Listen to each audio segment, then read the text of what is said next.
formas que tiene la metalurgia y la industria metalmecánica moderna de pelear contra cierto tipo de defectos que están causados por tensiones son precisamente los tratamientos térmicos.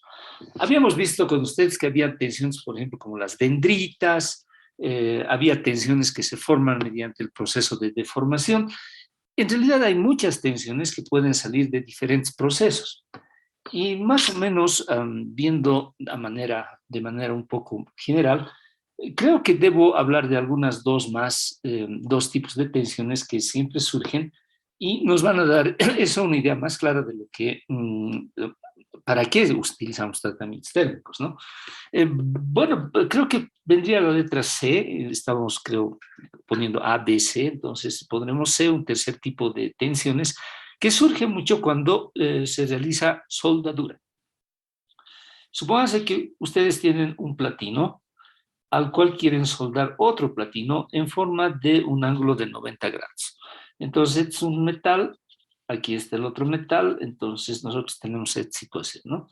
Cuando ustedes acercan la varilla de soldadura, más o menos es así, tiene un revestimiento, aquí se genera una temperatura muy elevada, ¿no? Del orden de los miles de grados, 5.000, 6.000 grados tranquilamente puede llegar a este punto.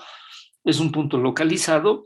Eso hace que el material de aporte se funda y que, digamos, se deposite más o menos de esta forma, ¿no? Entonces, más o menos una soldadura viene a ser algo así.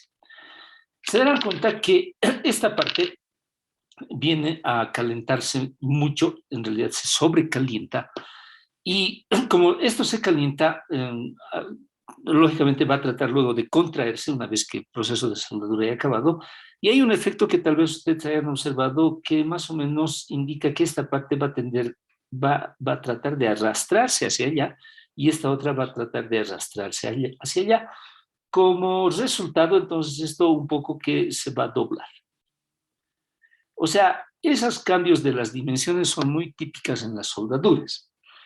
Ahora, imagínense el caso que ustedes quieran hacer algo parecido a lo que hemos visto, pero ya de 4 piezas, digamos, algo que venga así. Y bueno, aquí va a venir la soldadura, aquí va a venir la soldadura, aquí va a venir la soldadura, aquí también. Se darán cuenta que esto más o menos va a degenerar en algo parecido a esto, ¿no? Algo así va a tratar de, digamos, contraerse, o sea, va a tratar esto de jalar hacia allá, hacia allá, hacia allá, y otra vez tenemos aquí la famosa aparición de tensiones. Las tensiones, entonces, son un estado anormal del sistema que indica que la pieza tiene energía en exceso y esa energía puede traducirse en una rajadura, en una grieta, si es que no se la controla, ¿no? Entonces, estas tensiones, como habíamos decidido la anterior vez, es básicamente una... un ratito, muchachos, por favor.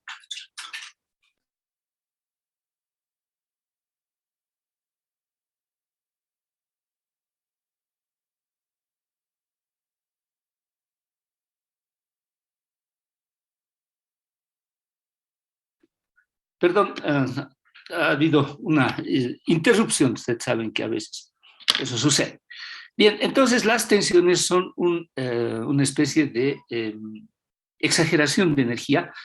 El sistema está súper energizado, así puedo decirlo, y eso puede traducirse en una grieta o rajadura. Ahora bien, los tratamientos térmicos, como habíamos explicado la otra vez, consisten en darle calor al sistema. Pero cuando le doy calor al sistema, me ocupo de darle calor a todo el sistema, no solamente a las partes que están, digamos, al rojo vivo, por así decirlo. Entonces, cuando todo el sistema adquiere calor, simplemente por reglas de termodinámica, el calor, la energía que se encuentra aquí, empieza a disiparse por toda la pieza, y una vez que yo enfrío, entonces el enfriamiento, si es relativamente lento ahora, conlleva a que este tipo de energías maléficas, por así decirlo, desaparezcan. Desapareciendo esas energías, entonces las tensiones también desaparecen, y esto podría volver a ser lo que yo quería que sea en un principio, vale decir, una forma geométrica de este tipo. ¿Se dan cuenta? Entonces, en las soldaduras, las tensiones son muy comunes. Ahora, en la práctica, la verdad es que muy pocas veces se hace tratamientos térmicos en soldaduras porque es medio complicado, ¿no? Imagínense una estructura, tratarla térmicamente, imposible. La verdad es que estas tensiones, como también mencionamos la otra vez, desaparecen con el tiempo. Pero en algunas circunstancias donde, digamos, es necesario que ya esa pieza empiece a trabajar normalmente, es necesario nomás sacar estas tensiones de soldadura y se aplica esto cuando es posible. El recocido de primer género, como ustedes han visto, entonces también puede utilizarse para este tipo de tensiones. Bien, vamos a otro tipo de tensiones que surgen mucho en la fundición. Ustedes saben que la fundición es el segundo método de fabricar cosas más importante que hay. En la antigüedad se fabricaban, por ejemplo, llantas de ferrocarril en fundiciones, ¿no? Entonces, más o menos una llanta podríamos decir que tiene esta forma. A ver, voy a tratar de dibujar ya. Más o menos así. Ahora, fíjense, recuerden que esto está rodeado de arena en una caja de fundición. Entonces, esto es la arena. El metal fundido entra y básicamente todo esto empieza, después de la cristalización, a formar la llanta. La llanta tiene partes delgadas y tiene partes más gruesas. Entonces, ya conocemos esto de memoria. Algunos lugares se van a enfriar más rápido que otros. Entonces, los lugares que se enfríen más rápido van a tender a jalar a las partes que todavía se están cristalizando y otra vez tengo el cuento ya de siempre. En partes como estas, en lugares como estos, van a aparecer las benditas tensiones. O sea, una parte de la pieza que está queriendo llevar a la otra parte de la pieza. Es muy común encontrar en las fundiciones muchas veces rajaduras, porque, digamos, ha sido tal el esquema de fuerzas que están jalando, que están presionando, que definitivamente eso se puede formar. En la mayoría de las piezas, si no se forman, las piezas salen tensionadas y mientras más compleja la pieza en el sentido geométrico, o sea, mientras más partes delgadas, gruesas, curvas, aletitas, etcétera, etcétera, tenga, más tensionada sale la pieza. Lógicamente, una pieza como está teniendo un exceso de energía, si se pone, digamos, a trabajar inmediatamente, entonces puede causar que esto pueda también romperse. Entonces, un tratamiento térmico efectivo para las piezas de fundición también es un recocido de primer género. Ahora, fíjense, en la teoría de fundición hay algo bien interesante que voy a utilizar este ejemplo para comentarles. Las piezas que tienen una forma, digamos, de llanta, no se fabrican con un número par de radios. O sea, aquí fíjense ustedes, 1, 2, 3, 4 radios existen. Entonces, una llanta, digamos, diseñada, digamos, de manera inteligente, en la fundición tendría que tener esta forma.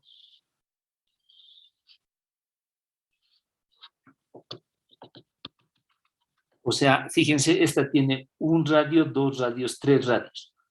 El número de radios es 3. Esto, la práctica ha demostrado que genera menos tensiones. Pero cuando son pares, vale decir, cuando hay una frente a la otra, entonces las tensiones aumentan. En cambio, en este tipo de llantas, las tensiones disminuyen. Entonces, ustedes tienen que tratar de fabricar llantas con 3, 5, 7, 9 radios y evitar 2, 4, 6, 8, por ser esto, digamos, causante de algún tipo de tensiones que también pueden surgir.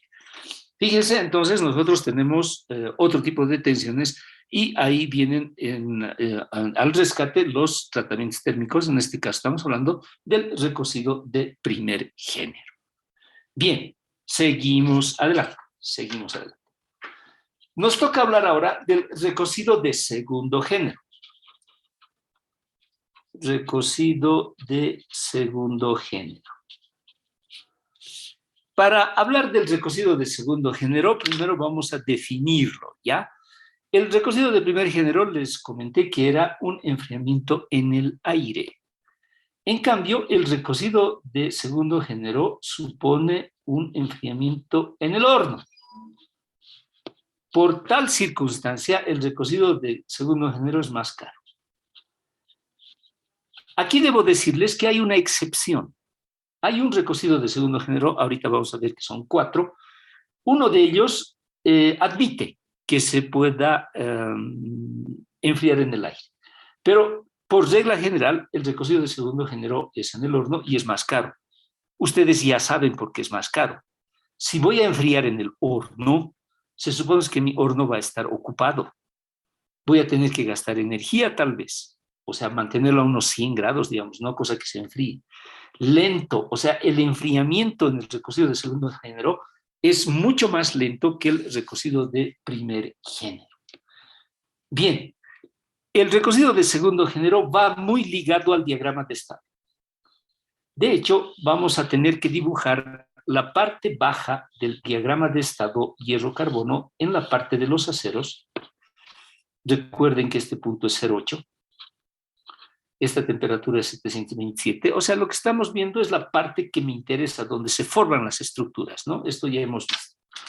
Pues bien, existen 4 recocidos de segundo género. Aquí va el primero. Cuando un acero se calienta hasta esta temperatura y luego se enfría en el horno, el recocido se llama recocido de segundo género incompleto. Ese es su nombre, incompleto. ¿Qué tipo de aceros se someten al recocido de segundo género incompleto? Los aceros hipoeutectoides, o sea, hasta 0,8, se calientan hasta aquí y luego se enfrían en el horno. ¿Ya? Esto puede ser una pregunta de examen, muchachos, y examen tienen el viernes ustedes. Entonces podría ser una pregunta, ¿no? Diga qué tipos de aceros se someten al recocido de segundo género y para qué sirven. Entonces tendrían que decir, los aceros hipoeutectoides se someten al recocido de segundo género en la clasificación incompleta y sirven para tal. ¿Para qué sirven? Lo vamos a ver dentro de un momento. Bien, entonces si calientan hasta este lugar, el recocido es incompleto. Ahora, el mismo acero pueden calentarlo hasta aquí. En este caso, el recocido se llama completo. ¿Ya? Entonces, fíjense, en el recocido de segundo género se diferencian aceros hipoeutectoides, hipereutectoides, si es que ellos van a calentarse hasta esta temperatura o hasta esta otra temperatura. Falta todavía. Si ustedes ahora agarran aceros hipereutectoides y calientan hasta esta temperatura, el nombre del recocido de segundo género es normalizado.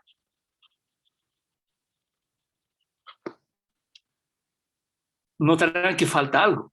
Bien, si aceros hipereutectoides calientan solamente hasta aquí, el recocido se denomina esferización. O sea, de la palabra esfera. Ahora, les había dicho que hay una excepción.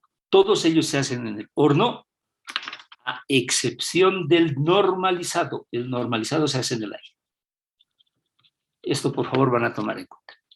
O sea, el recocido de segundo género completo, incompleto y la esferitización se hacen enfriando en el horno. En cambio, el normalizado se hace enfriando en el aire. Se darán cuenta entonces que dentro de la clasificación de recocido de segundo género tengo 4 tipos de tratamientos térmicos. ¿Listo? Bien, ya hemos visto hasta qué temperatura se tienen que calentar, cómo se tienen que enfriar. Ahora, rápidamente veremos para qué sirven. Les recuerdo que estamos viendo recocidos de segundo género. Bien, vamos entonces. Previo a eso, la velocidad de enfriamiento en el horno es del orden de los 100 a 200 grados centígrados por hora. Eso significa que si ustedes tienen una pieza calentada hasta 1000 grados, puede tardar tranquilamente de enfriarse en unas 10 o 20 horas. dependiendo de lo que ustedes quieran ver. Entonces, los tratamientos térmicos son bien costosos, muchachos, ¿no? Entonces, imagínense un horno que esté, por decirles a 100, 200 grados, manteniendo por 20 horas es harto, ¿no? Entonces, hay que pensar bien si es que se va a, digamos, aplicar algún tratamiento térmico de este tipo. Bueno, vamos entonces. El recocido completo, ¿para qué sirve? ¿Para qué se usa? Ya saben ustedes qué tipo de aceros se usan, hasta qué temperatura se pueden usar. Ahora vamos para aquí. Bien, rebaja tensiones. Ahora ustedes pueden estar tal vez chillando en sus sillas y decir, pero si el recocido de primer género era para reducir tensiones. Pues muchachos, los tratamientos térmicos funcionan algo así como una medicina. Si ustedes están enfermos, digamos, de diarrea, les van a dar amoxicilina. Bien, pasa 2, 3 días, la diarrea continúa.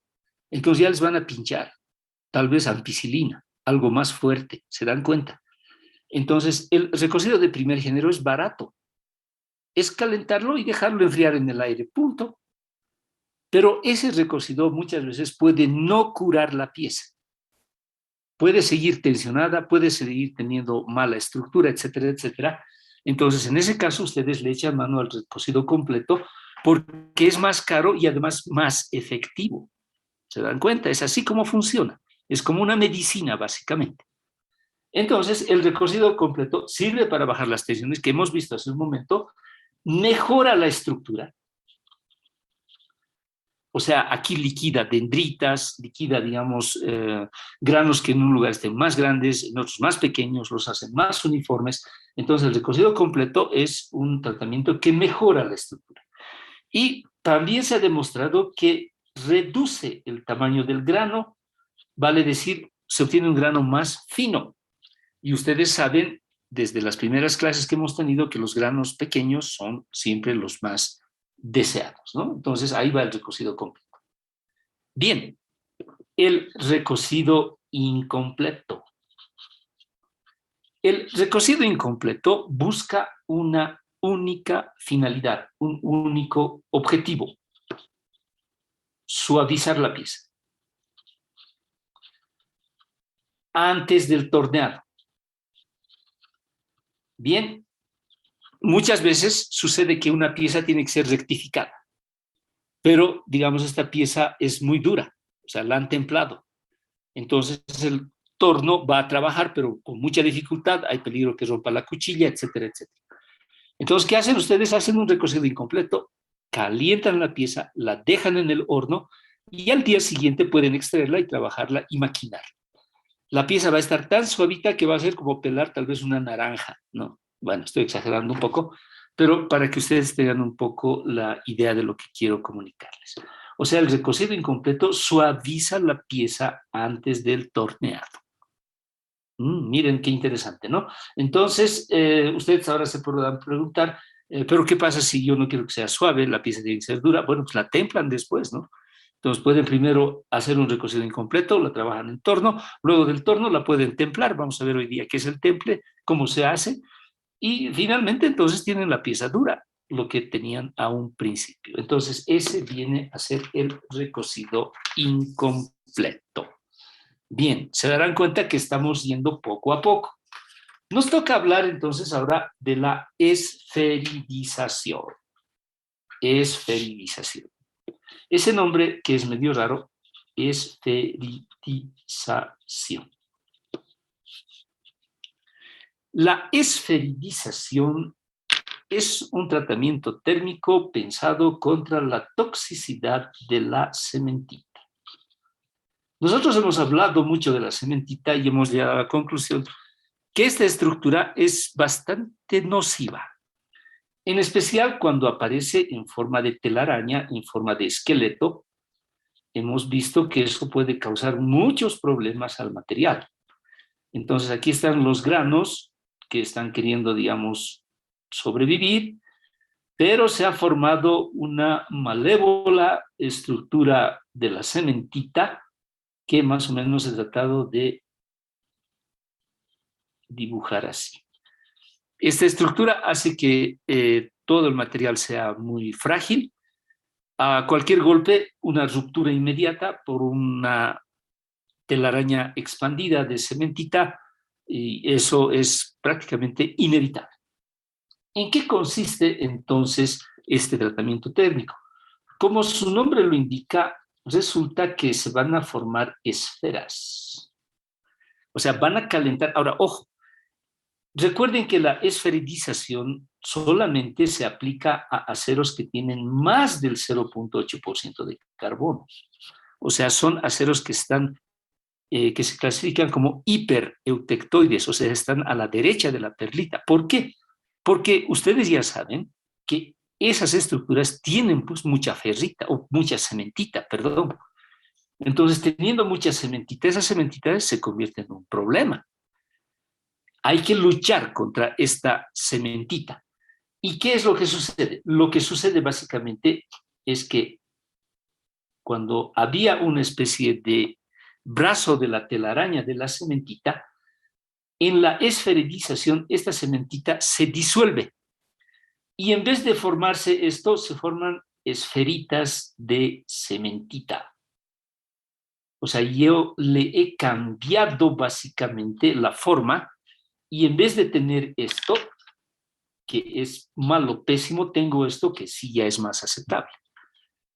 O sea, estas esferas de cementita, algo así como que cuando les dije, ¿no? Digamos, tienen un poco de parafina, le ponen fuego y notan que se derrite.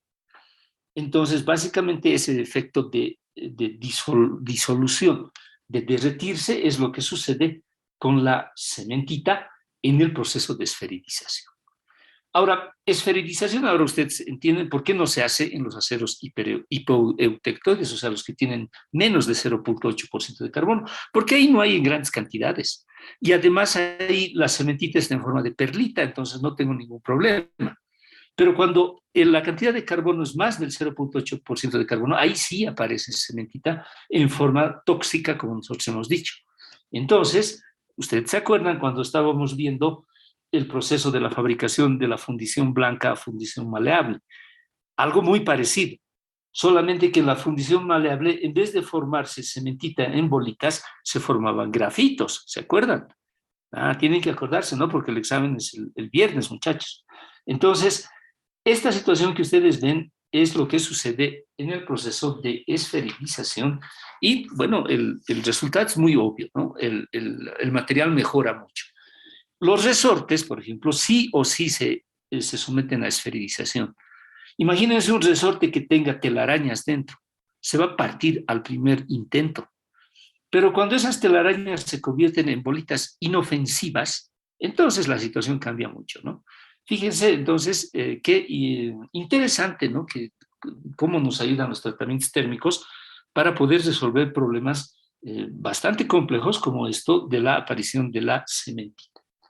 Bien, seguimos adelante. Nos falta uno más. Normalizar.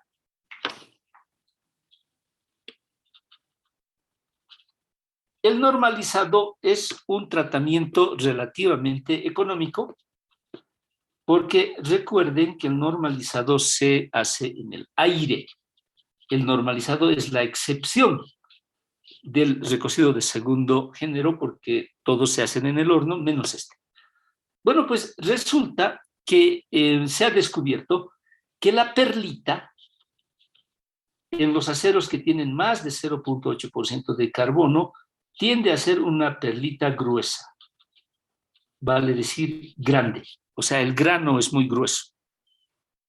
Entonces, el normalizado es una operación que hace que en vez de que se forme perlita gruesa, se forme perlita fina, o sea, mucho más les puedo decir, o sea, los granos tienen las capas más delgadas y de hecho esa perlita es mejor, o sea, tienen propiedades más homogéneas y como ustedes saben, desde un principio siempre hemos pregonado eso, los granos pequeños, los granos finos son los mejores porque hacen mucho más homogéneo el material.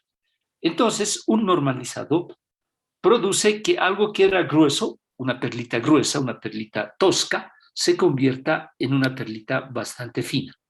Entonces, el nombre mismo nos dice, o sea, lo vuelve normal, ¿no?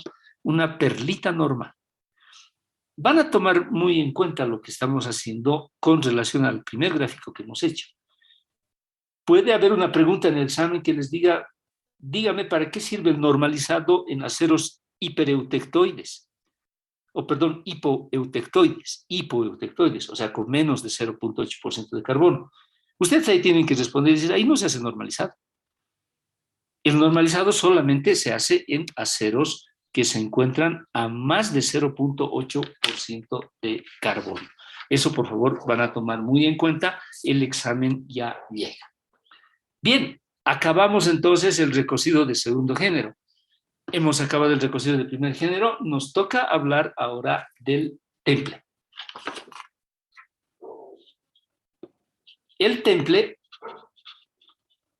es tal vez el tratamiento térmico más conocido y el que prácticamente muchos piensan que es eso nomás, ¿no? Templar.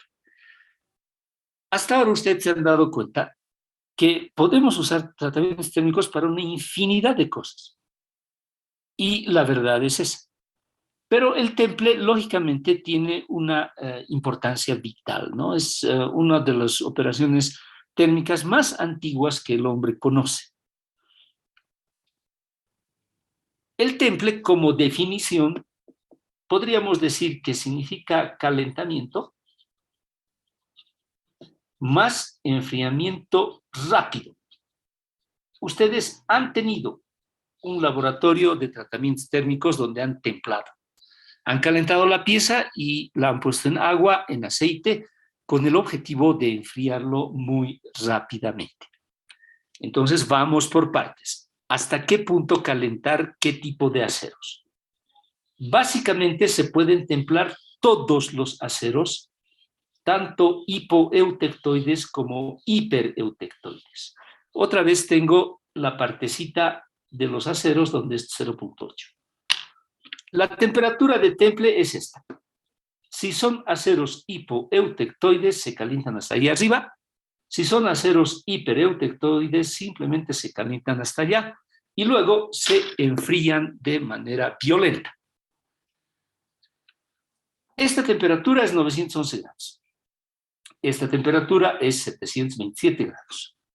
Ahora ustedes comprenderán que conocer el diagrama hierro-carbono tiene algunas implicaciones realmente positivas. Cualquiera que no conozca este diagrama y no conozca estas temperaturas de temple, va a agarrar y todos los aceros los va a calentar a 1000 grados y los va a enfriar en agua y va a decir, qué bueno que soy. En realidad, da lástima que así se eche a perder energía, porque si ustedes se dan cuenta, si tienen un acero del 1%, suficiente que calienten hasta unos 740 grados y luego lo enfríen y ya está el temple. No necesitan subir hasta 1000 grados, o sea, hasta aquí arriba, porque de hecho, calentarlo hasta aquí ya es suficiente. ¿Por qué esto sucede? Bueno, pues ustedes ya pueden contestar a la pregunta. De 0,8 a la derecha hay más cementita y la cementita ya es dura. Entonces no necesito grandes cantidades de energía para poder templar estos aceros, pero estos de aquí sí necesito calentarlos más hasta arriba porque aquí no hay cementita como tal, entonces el material es más suave. ¿Se dan cuenta?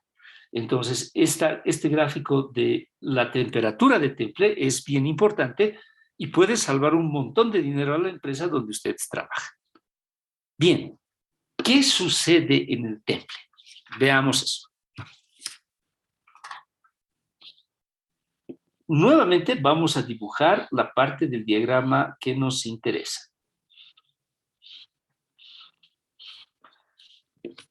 Si ustedes se dan cuenta, aquí arriba yo tengo gamma austenita. Gamma austenita es una estructura que tiene la celdilla cúbica centrada en la cara. Y aquí abajo vive alfa ferrita, Y alfa ferrita es una estructura que tiene una celdilla cúbica centrada en el cuerpo. Lo importante de estas dos cosas es que ambas son celdillas cúbicas. En realidad, lo que nosotros debemos comprender es, otra vez lo que alguna vez dijimos, que estas transformaciones se dan en estado sólido. O sea, los átomos difunden de lugares donde se encontraban a otros lugares para formar otras celdillas y básicamente lo que se obtiene es un material distinto. Todo esto sucede cuando yo enfrío de gamma a alfa. Pero, una vez nosotros dijimos, para que esto pueda suceder, nosotros necesitamos tiempo. Porque no es así nomás, por arte de magia, ¿no? Los átomos tienen masa, son unas bolitas. Y para poderse transformar de esta celdilla a esta otra necesitan un tiempo. La velocidad de movimiento de los átomos es bastante grande, pero igual necesitan tiempo para un reordenamiento. Es como cuando ustedes están sentados en el aula y yo les pido, por favor, siéntense en un banco cada 3 personas. Entonces tienen que levantarse, tienen que irse allá, necesitan tiempo para hacerlo. Pero recuerden que el temple es enfriamiento rápido, o sea, básicamente tiempo no le doy.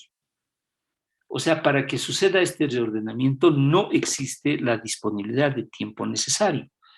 Entonces, lo que se forma en vez de esto a esto es una celdilla que tiene más o menos esta forma tetragonal. O sea, es un cubo alargado. Es un cubo transformado. O sea, es una tercera celdilla que ha salido precisamente de que yo no le he dado tiempo a gamma para que se transforme en alfa. Ha sido tan rápido que estaban moviéndose los átomos y no han tenido el tiempo suficiente y ¡pam! Se formó esta otra celdilla. Y esta otra celdilla, bueno, pues forma unos granos bien interesantes y todo esto, esta estructura tiene un nombre particular, eso se llama martensita.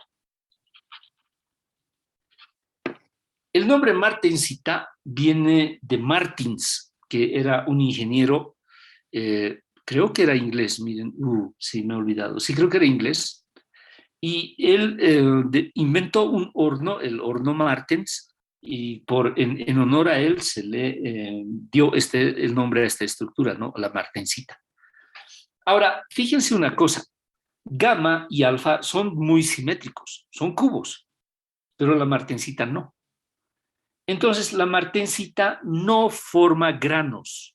En realidad, lo que la martensita forma son una especie de agujas. Una especie de agujas que se van entrelazando entre ellas. Una especie de tejido metálico. Una telaraña. Y ustedes saben, y alguna vez hablamos al respecto de las arañas, que bueno, una telaraña es un material realmente resistente que puede atrapar a, bueno, digamos, moscas y demás cosas, pero muchas veces nos podemos sorprender de lo fuerte que es esta estructura, la telaraña. Entonces, la martensita es una estructura muy parecida a la telaraña, de hecho la vamos a ver ahora. Si me dan tiempo, voy a buscar en el internet. Denme un momentito, muchachos. Cualquier rato se va a cortar nuestra comunicación, pero ustedes pueden volver. Ya, ahí va. Un ratito. Ya, ahora sí. Bien, entonces compartimos.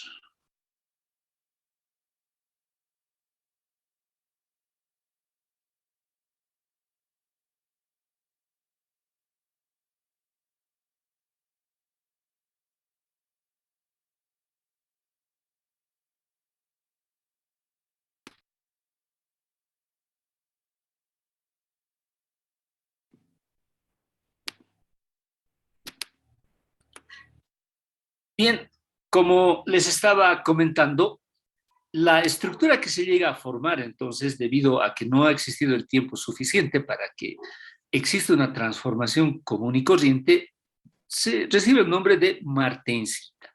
Bien, veamos entonces de qué se trata. Aquí ustedes pueden ver, estamos compartiendo pantalla, pueden ver esa estructura de agujas que les dije, ¿no? Entonces, es bastante interesante, fíjense en la mano derecha, y de hecho tienen muchas, ustedes ahí, estas estructuras entonces son entrelazadas, forman algo así como una especie de tejido, ¿se dan cuenta? No sé si alguien de ustedes alguna vez ha tenido la curiosidad de ver cómo está formado un chaleco antibalas, por decirles, van a darse cuenta que es un tejido, en realidad no es una plancha. Bueno, en la antigüedad eran planchas simplemente, pero ahora son tejidos para que tengan flexibilidad. Entonces, ese tejido da una especie de doble protección porque es más difícil penetrar a un tejido de ese tipo que penetrar, digamos, a un material liso. Por esa situación es que la martensita es realmente dura, ¿no? Es bastante dura. A ver si tengo aquí, fíjense esto. Aquí está lo que les dije. A ver, muchachos, ahí va. Lo que les dije, ¿no? Aquí está la cerilla de la ferrita, que es un cubo. Aquí está la cerilla de la austenita, que también es un cubo. Y ahí está la martensita, que es un cubo alargado. O sea, deformado, por así decirlo, ¿no? La situación que sea alargada es la que no permite que se formen granos regulares como son la austenita y ferrita, sino que se formen esta especie de agujas. La formación de agujas es típica para las estructuras tetragonales como la martensita en este caso. Por esa situación es que, bueno, esto explica todo. ¿Por qué se forman esas agujas? Y esas agujas entonces tienen una dureza bien extrema, ¿no? Bien extrema. La martensita, la característica principal de la martensita es que tiene una dureza bien elevada. O sea, es uno de los materiales más duros que hay. Siendo tan duro, tiene un montón de beneficios, pero también tiene sus cosas negativas. Recuerden siempre, hasta que mueran, que lo que es duro, por lo general, es frágil. Entonces, la martensita es dura, pero es frágil, ¿no? Casi la regla general es que lo que tiene elevada dureza va a tener bastante fragilidad, no va a tener plasticidad y va a carecer de ciertas propiedades muy preciadas de los metales. En el sentido estricto de la palabra, la martensita pura es realmente dura, ¿no? Y muchas veces eso llega a ser un pequeño inconveniente, un pequeño inconveniente. Muy bien. ¿Cómo se realiza básicamente el sistema, el proceso de temple? Bien, para poder hacer eso, vamos a hablar de un concepto que va relacionado al temple que se llama templabilidad.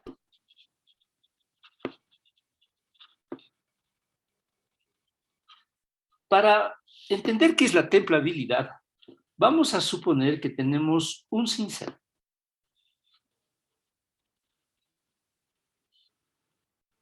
El cincel es uno de los elementos, una de las herramientas más antiguas que el hombre conoce. Y bueno, ustedes saben que siendo cincel tiene que cumplir cierto tipo de requisitos que son importantes. El primero es que los golpes vienen por encima, vale decir, la parte de arriba tiene que tener resiliencia. ¿Se acuerdan de esa propiedad? La propiedad de aguantar golpes. Entonces, esto tiene que ser todo menos frágil. Por otro lado, la punta del cincel sí tiene que ser dura, porque es lo que penetra. Entonces, básicamente, lo que yo tengo aquí es lo que se denomina en materiales una dualidad de propiedades. Dualidad significa que dos cosas existen. En este caso, el cincel tiene que tener mucha resiliencia aquí arriba, o sea, tiene que aguantar golpes, Y por otro lado, aquí tiene que ser lo suficientemente duro para poder penetrar a otros materiales que yo quiero cincelar. Entonces tengo que tener aquí, por decirles, elevada resistencia y aquí elevada dureza. Ahora, el sistema mismo del temple me permite pues simplemente manejar, digamos, una capa templada, digamos, que vaya en concordancia a lo que yo estoy buscando. Entonces, templabilidad básicamente es cuán profundo puedo yo templar la pieza. O sea, yo no necesito que todo se temple, ¿se dan cuenta? Porque templando todo, lo que yo voy a obtener es un cincel de vidrio que al primer golpe se va a partir en pedazos. Entonces, la templabilidad es ese lugar donde yo penetro efectivamente, pero con mi capa dura. Ahora, ¿cómo funciona la templabilidad y el temple en realidad? Miren, la naturaleza realmente es fabulosa, ¿no? Los medios para templar, básicamente, hoy en día, los más utilizados son dos. Se puede utilizar agua o se puede utilizar aceite. ¿Cómo se hace? Entonces, primero se calienta la pieza. Luego, fíjense lo que sucede. Cuando yo introduzco mi cincel en el agua, por decirles, inmediatamente la parte que entra en contacto directo con el agua empieza a enfriarse muy rápidamente y empieza a enfriarse. Y la estructura de martensita definitivamente se forma aquí. Pero fíjense qué genial es la naturaleza. Cuando esto sucede, alrededor de la pieza se forman vapores de agua. O sea, el agua empieza a hervir. Porque recuerden que la pieza estoy metiendo a 800, 900, 1000 grados. Entonces, cuando la pieza empieza a hervir en la superficie, ese vapor impide que la parte central siga templándose. O sea, la pieza algo así como que se autodefiende y solamente la parte exterior es la que llega a obtener esa estructura de martensita que yo estaba buscando. En cambio, adentro yo voy a seguir teniendo pues mis cristalitos, digamos, de ferrita, de perlita, lo que ustedes deseen, pero la parte exterior va a tener definitivamente otra estructura. O sea, es un mecanismo de autodefensa que funciona sí o sí.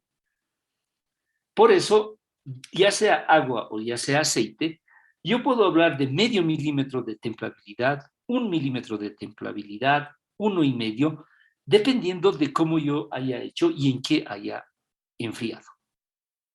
Ahora, miren, aquí entra un concepto bien interesante que es la maestría, ¿no? De los maestros que hacen este tipo de cosas. Se habrán dado cuenta que cinceles, por ejemplo, venden en el Alto, venden en muchos lugares, y esos cinceles vienen pues de talleres artesanales donde los artesanos son bastante buenos, ¿no? ¿Para qué vamos a negar cosas? El artesano boliviano es muy bueno, muchachos, él tiene una muy buena mano, eso es considerado una realidad, y lo importante es que cuando alguien está fabricando un cincel, pues tiene que saber exactamente cuánto tiempo ponerlo en el agua y cuándo sacarlo, ¿no? Eso puede ser tal vez un segundo, dos, tres, dependiendo de lo que él esté buscando, el tamaño del cincel y muchas cosas. Entonces ahí va un poco la genialidad del artesano con el que nosotros estamos trabajando. Ahora, uno de nosotros va a agarrar el cincel, lo va a meter al agua y mañana lo va a sacar. Entonces, bueno, eso es absolutamente algo que no tiene que hacerse. Vamos a obtener un cincel que no va a servir para nada. Y ahí está la diferencia entre el artesano que sabe hacer esto y la persona que está aprendiendo a hacerlo. Por eso, digamos, hay que darles nomás el toque de genialidad a, digamos, a los artesanos que fabrican este tipo de cosas.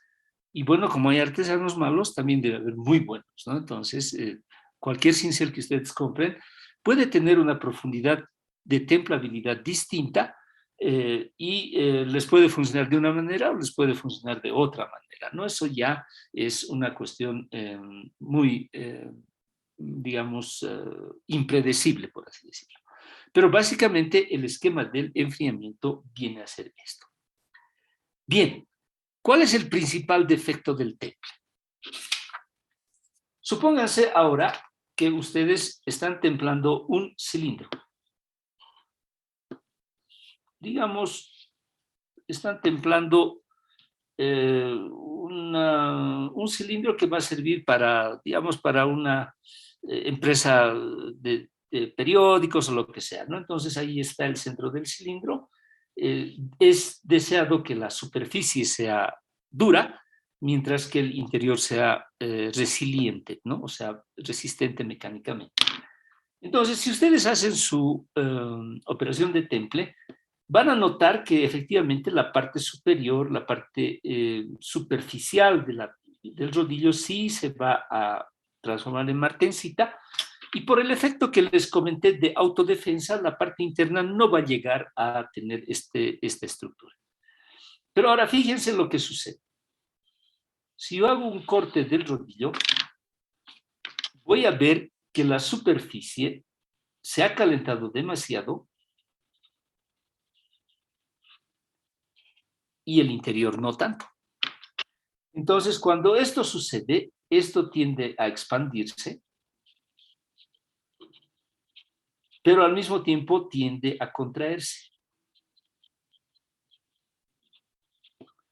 Entonces, en el tiempo, el efecto de contracción es muy fuerte. Entonces, estas partes exteriores van a tratar de apretar al cilindro por dentro y en algunos casos extremos van a rajar. Entonces, estas rajaduras son muy propias de los temples y eso significa que ha habido una gran tensión debido a la diferencia de velocidades de enfriamiento que ha habido y que la superficie de las piezas se ha calentado demasiado bruscamente. Entonces, las rajaduras vienen a ser uno de los defectos más importantes que hay en cualquier tipo de templado. Ahora, lo que sí o sí va a salir es que muchas veces no hay rajaduras, pero internamente otra vez tenemos la presencia de las famosas tensiones de las que nosotros hemos hablado. O sea, puede que la pieza salga bien, pero adentro está muy tensionada. Y ustedes saben que tensión es tener energía, digamos, en exceso. Es como cuando ustedes están enojados, ¿no? Cualquier pequeña cosa les hace reventar. Están tensionados, tienen mucha energía por dentro y cualquier pequeño golpe, cualquier pequeño disturbio hace que esa energía reviente. Entonces el material básicamente se comporta de la misma manera. Y si yo tengo un rodillo tensionado, entonces este rodillo a la primera que choque con otro rodillo se va a partir. Inclusive si no había rajaduras visibles. Entonces, para evitar estas tensiones viene el último tratamiento térmico que nosotros vamos a considerar, que recibe el nombre de revenido. Este nombrecito de revenido se refiere a nuevamente a una operación térmica a la que se someten todas las piezas que se han templado con anterioridad. O sea, ustedes templan una pieza. La pieza sale muy dura, muchas tensiones, puede rajarse. Entonces ustedes tienen que revenir. El revenido es calentamiento de nuevo, otra vez.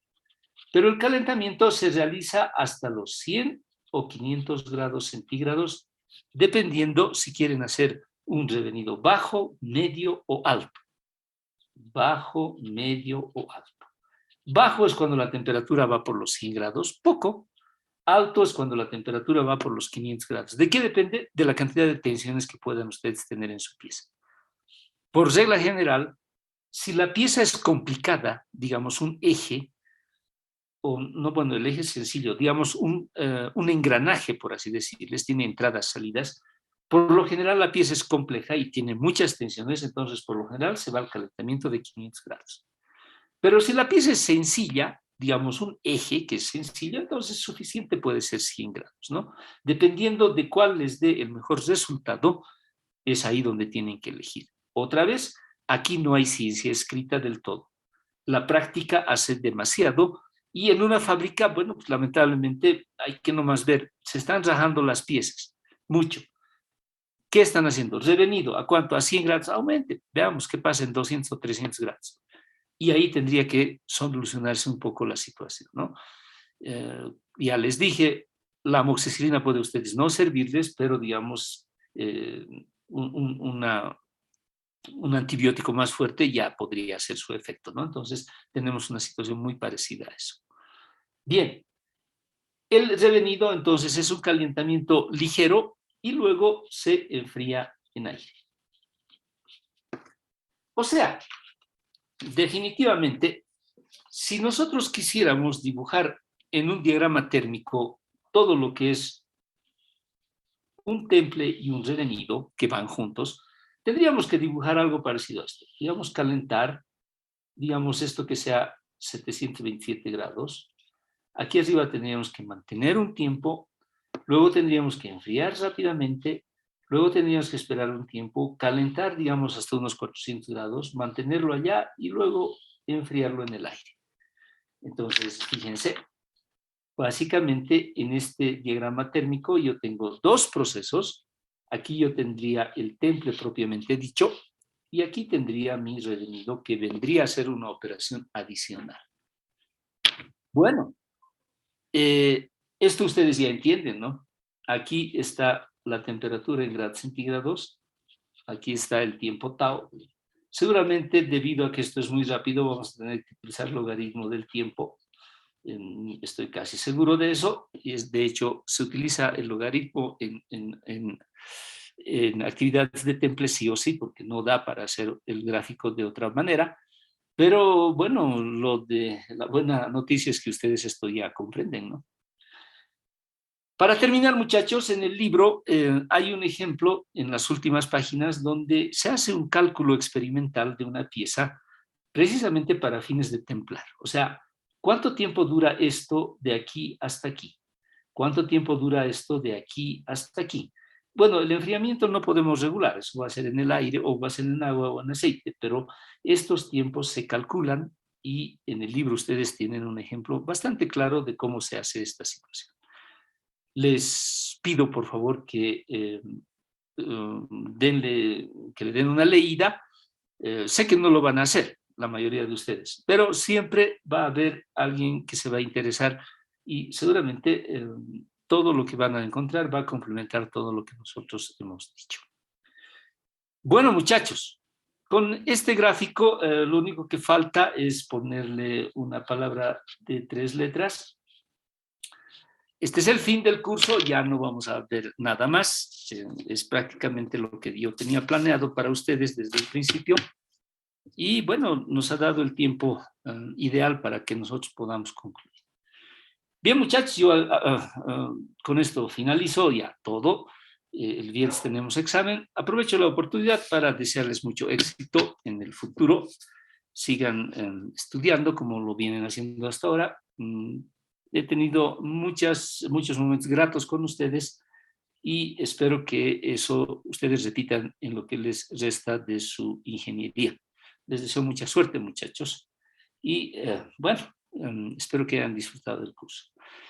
Para terminar, recuerden que el día viernes tenemos el examen final, a las 8 de la mañana es el examen teórico, a las 9 de la mañana es el examen de laboratorio que va a tener cerámica más, preguntas de cerámica, de la guía de cerámica.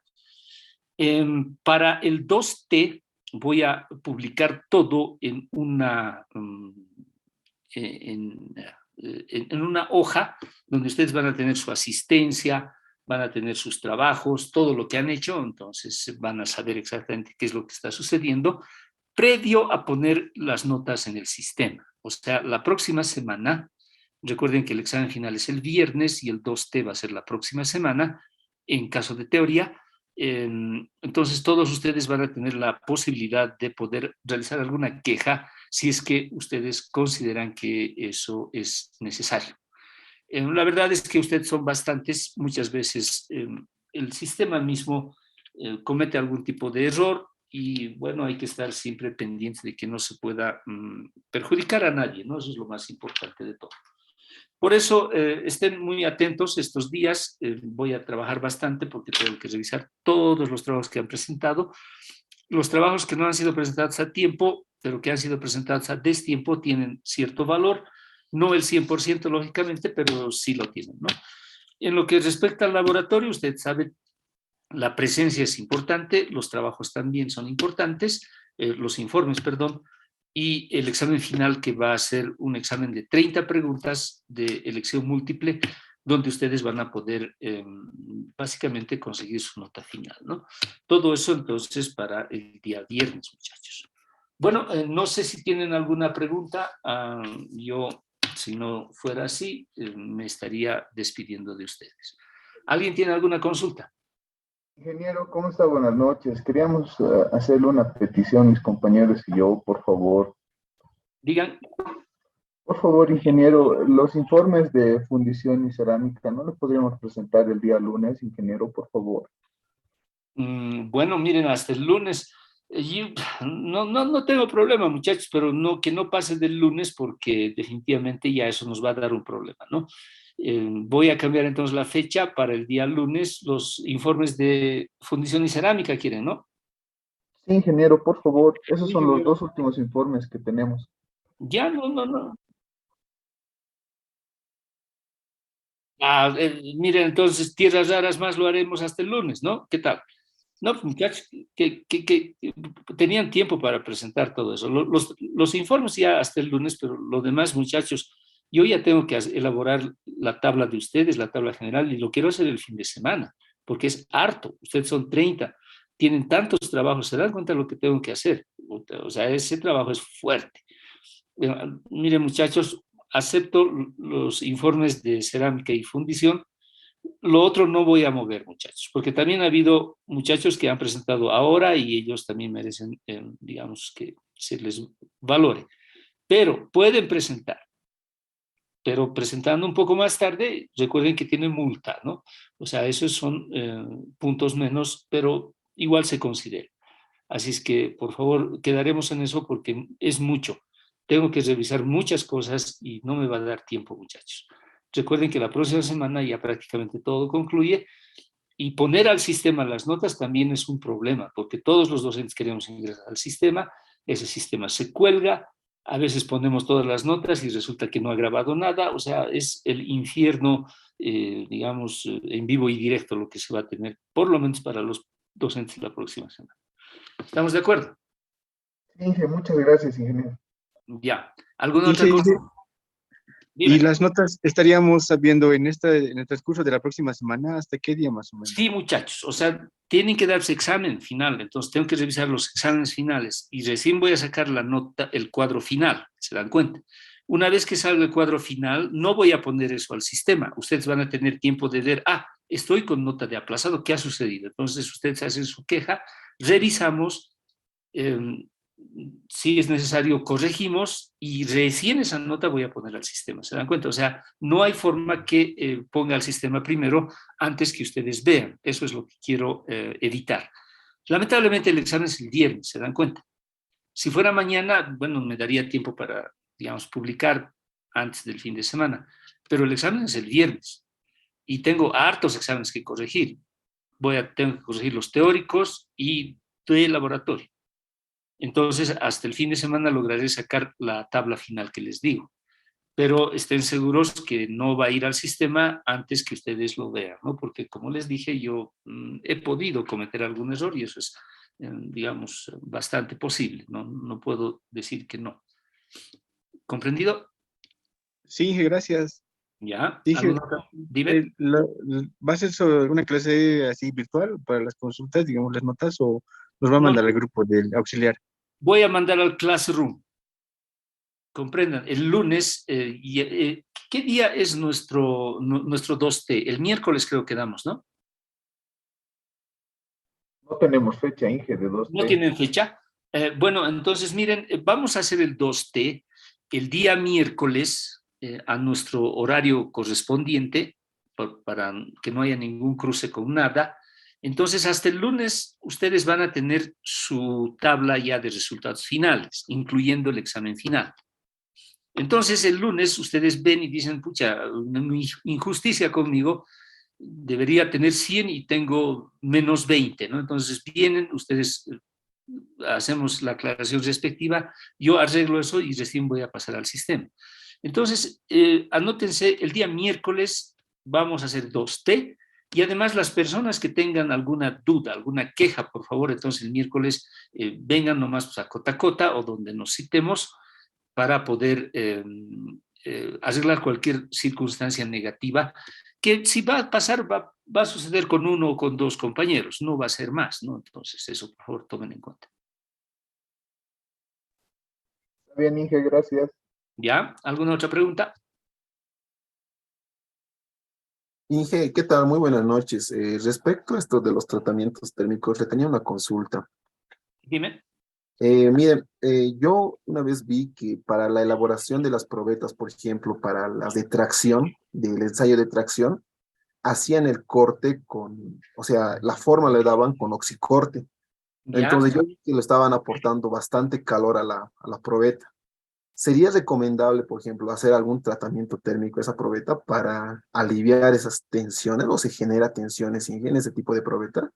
Claro, claro, muy buena pregunta. De hecho, no se recomienda cortar, inclusive ni con amoladora, las piezas que se van a tratar, digamos, que van a, digamos, tratarse con algún tipo de ensayos, ¿no?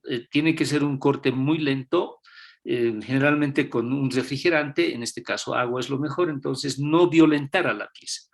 Ahora, si ha sucedido algo realmente que nos puede llamar alguna duda de que algo haya sucedido, efectivamente un recocido de primer género puede ser suficiente para volver a la estructura original, ¿no? Ya ustedes han visto que se puede eso utilizar. Eso se puede realizar cuando los resultados que obtengan les genere alguna duda, ¿no? Digamos, siempre que uno hace un ensayo, espera algún resultado. Más o menos va a salir tanto, dice, ¿no? Pero hay cosas que salen totalmente contrarias, entonces ahí sí ustedes dicen, oye, algo está pasando, ¿no? A ver, revisemos qué ha sucedido, han cortado con esto, entonces se ha templado la superficie, eso puede ser que nos esté dando malos resultados, hay que arreglar. Eso es algo muy práctico, eso siempre ocurre, pero como les digo, la práctica hace mucho, ya los ingenieros que están a cargo de eso, con su experiencia que tienen, ya saben, ¿no? qué ha podido pasar y eso es absolutamente normal en la práctica de la metalmecánica. Ok, ¿Alguna otra pregunta? ok. Y una duda más, última, por favor, disculpar. Esta parte, por ejemplo, si tuviéramos una pieza, ¿no? Por ejemplo, un engranaje que nosotros necesitamos hacer bueno, una pieza común, digamos, que necesitamos hacer un tratamiento térmico, como usted ha dicho primero, digamos, se hace el más barato, ¿no? ¿Ya? Después, digamos, si no ha resultado, digamos, como queríamos, no hemos mejorado, digamos, la estructura, hacemos uno más sofisticado, por decirlo, ¿no? Sí. ¿Y cómo podríamos darnos cuenta, digamos, que hemos modificado el grano sin destruir la pieza, digamos? Bueno, esa es una pregunta interesante. Hemos hablado de ensayos destructivos y no destructivos. Lamentablemente, si quieren ver la estructura, tienen nomás que elegir metalografía, vale decir, cortar un pedacito y ver qué está pasando. En muchas ocasiones se puede cortar pedacitos de la pieza, ¿no? Y eso no significa que toda la pieza se vaya a desechar. Entonces, eso es una práctica muy normal cuando, bueno, a ver, veremos qué ha pasado, a ver, cortarle un pedacito que más o menos no tiene mucha importancia. Entonces, eso se puede hacer. Ok, Pero en otro tipo de circunstancias, necesariamente hay que destruir la pieza, ¿no? Eso es lamentable, pero es así. Recuerden una cosa, que la metalografía es la principal herramienta para poder definir estas cosas, ¿no?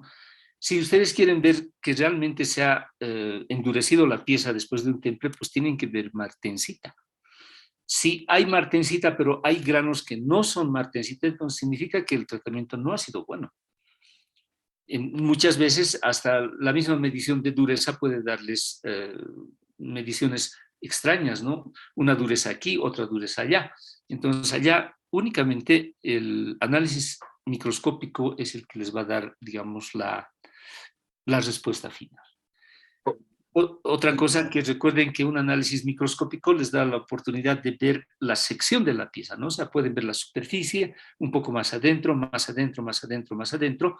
Entonces, inclusive en ese análisis ustedes pueden ver cuán profundo ha ido el temple, ¿no? Lo que habíamos dicho, la templabilidad. ¿Es medio milímetro, 1 milímetro, 1,5? ¿Hasta cuándo ustedes han entrado? Y en la gran mayoría de los casos, en la industria de la maquinaria, en realidad, en la minería mucho se utiliza esto, las piezas vienen con una determinada profundidad de temple, dicen, ¿no? 2 milímetros mínimo HRC 64. Menos de eso no se acepta la pieza. Y eso, para poder conseguir eso, solamente ustedes tienen que destruir la pieza, una de ellas, ¿no? Y verificar que realmente es lo que ustedes han pedido y por lo que ustedes están pagando finalmente. Es así de interesante la vida de una fábrica, ¿no? Que realmente tiene estándares elevados de calidad, donde no simplemente, bueno, se aceptan las cosas como son, sino hay que verificarlas. Ok, Inge, muchas gracias. Bien, ¿alguna otra pregunta?